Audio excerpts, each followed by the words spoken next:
देवी देवता तुल्य पुरुष और व्यास गद्दी पर बैठे हमारे बहुत ही अच्छी और सरस मधुर कथा में वाचन कर रहे हमारे प्रकाश माधव शास्त्री जी और उनकी समस्त मंडली को बहुत बहुत धन्यवाद मुझे समय देने के लिए। तो एक बार सब बोलेंगे, बोलिए ठाकुर जी महाराज की जय श्री राम, जय निषाद राज। मैं आपके बीच, मैं कोई शास्त्री नहीं हूं भैया। मैं आपको परिचय बता दूं, मेरा नाम राधेश्याम देश प्रेमी है और मैं पेशकार हूं आपके फिरोजाबाद धबरी प्रकार का तो हूं, लेकिन आज समाज के बीच जाकर मैं लोगों को ये उत्साह प्रदान करता हूं कि आज निषाद समाज संख्या में तो बहुत हो गए हैं, लेकिन आज हमारा समाज जिस प्रकार से शिक्षा में पिछड़ रहा है, आज हमारा कोई डीएम नहीं है, कोई कलेक्टर नहीं है, कोई मास्टर डॉक्टर इंजीनियर बड़े बड़े पदों पर नहीं है, इसीलिए हमारा समाज पीछे पिछड़ता जा रहा है। मैं देखता हूँ, मुझे बहुत दुख होता है कि जब हम ऐसी कचहरी में बैठते हैं जहाँ पर हमारे लोगों की संख्या बहुत ही कम है, लेकिन आपको लग रहा होगा कि ये सब बातें मैं आपके बीच क्यों कहना चाहता हूँ। मैं इसलिए कहना चाहता हूँ कि कोई इंसान जब धरती पर जन्म लेता है तो जन्म से कोई बड़ा नहीं होता,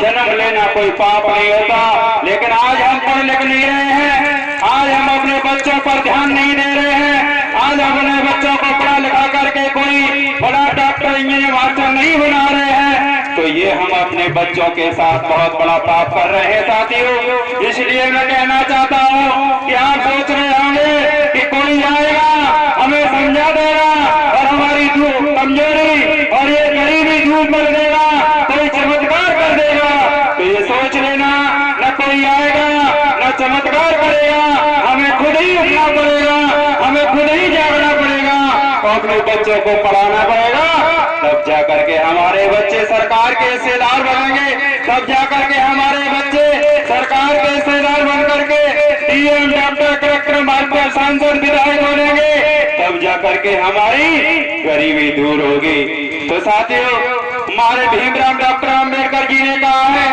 कि शिक्षा वो शेरनी का दूध है, जिसने पिया है वो दाड़ा है। तो हम शिक्षा में क्यों पीछे रह रहे हैं? आज हमारी संख्या बहुत है, लेकिन हम शिक्षा में पीछे होने के कारण आज उन दफ्तर कार्यालयों में इतनी संख्या नहीं है, क्योंकि हम शिक्षा में पीछे हैं।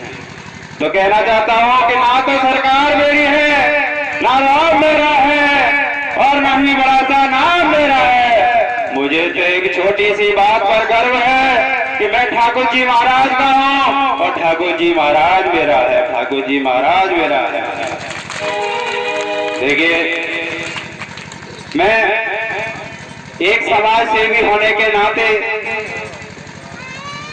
मैं आपसे बस एक ही प्रार्थना और आपके चरण बंदन करते हुए आपसे कहना चाहता हूं कि आज हमारे समाज में मजदूरों किसानों की संख्या बहुत है, लेकिन आज हमारा एक मजदूर जब फिरोजाबाद में काम करने जाता है, शाम को 500 रुपए की मजदूरी लाता है, तो 200 रुपए की भैया शराब पी लेता है और 300 रुपए का आता पता नहीं कहाँ खर्च कर देता है। माता बताओ, सत्य है कि नहीं है? बताओ, हमारे समाज को बर्बाद कर रही है तो वो जुआ है और शराब है, बताओ है कि नहीं है?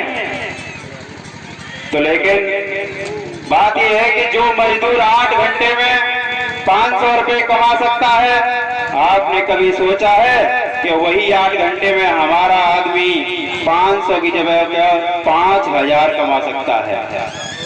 वो कैसे कमा सकता है? वो तभी कमा पाएगा जब हमारा बच्चा पढ़ लिख करके कोई एक सरकारी नौकरी में होगा या रोजगार धंधे में होगा, तो वो तभी कर सकता है। और ये कब होगा? उसके लिए मैं 2 मिनट का समय और लूंगा। बताओ लोग कि नहीं लोग?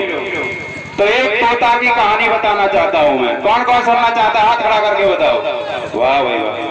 देखिए, 2 तोता थे और हमारे ये भगत जी का जिस प्रकार से आश्रम भव्य है, जहाँ पर पेड़ वृक्ष लगे हुए, जमुना का किनारा है और वृंदावन मथुरा की तरह यहाँ पर हमारे प्रकाश माधव शास्त्री द्वारा ये ऑनलाइन और ऑफलाइन कथा का वाचन चल रहा है। इसी प्रकार से एक आश्रम था, दो तोता थे एक आश्रम में, एक साधु महात्मा थे। वो तोता दोनों उस आश्रम में पले बड़े। उनने कहा, साधु ने सोचा कि तोता को मैं दो जगह भेजता हूँ। एक तोता को भेजा साधु महात्मा ने जहाँ पर संत महात्मा की कुटिया थी, जिस प्रकार से आप यहाँ देख रहे हैं, और एक तोता को भेज दिया जहाँ पर डाकू था।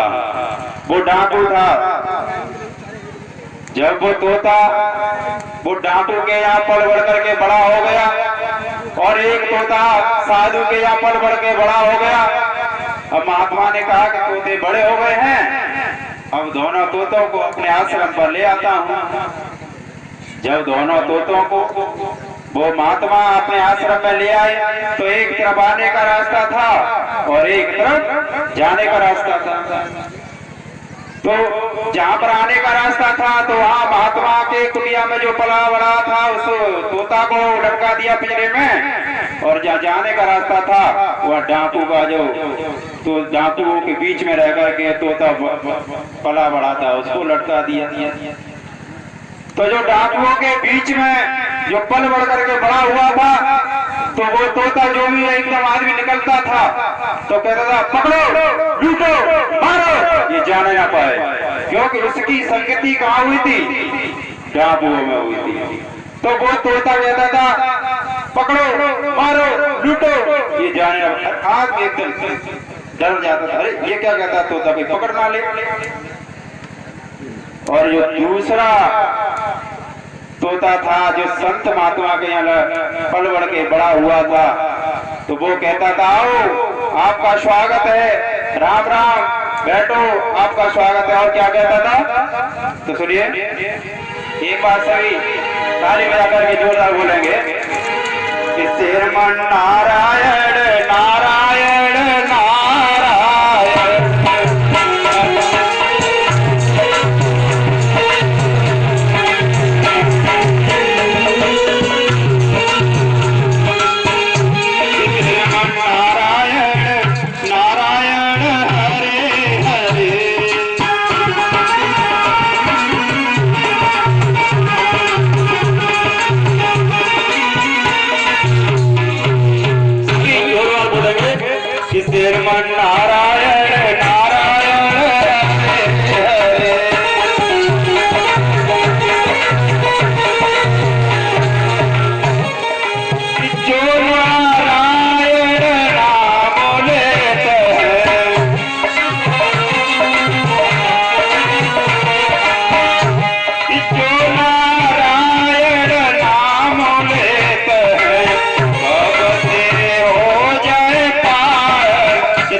संगति का असर सीखा, देखा कि एक तोता का पालन पोषण जहाँ हुआ था जहाँ पर डाकुओं का साया था, और एक तोते का जहाँ हुआ जहाँ पर संत महात्मा का था।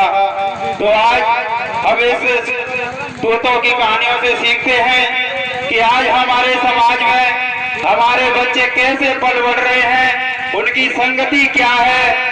क्या हमारा बच्चा ऐसे लोगों के साथ चल रहा है जो गलत काम करते हैं या अच्छा काम नहीं करते हैं? तो हम अपने बच्चों पर ये ध्यान देने की जरूरत है कि हमारा बच्चा कहीं गलत संगति में तो नहीं जा रहा है। जो गलत करते हैं वो कोर्ट कचहरी के चक्कर काट के जेल जाते हैं, और जो पढ़ लिख करके एक सरकारी नौकरी में रहते हैं वो चार पहिया में चलते हैं कि नहीं चलते हैं?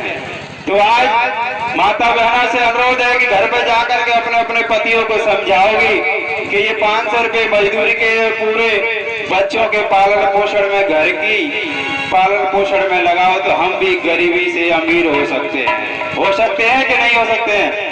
एक बात बताए कि कोला ले लो हाथ में और कोले को रगड़ करके ऐसे छोड़ देना और कितने भी धोना, लेकिन उस कोले की कालिका आपके हाथ में चिपकी रहेगी, काला हाथ ही रहेगा कि नहीं रहेगा।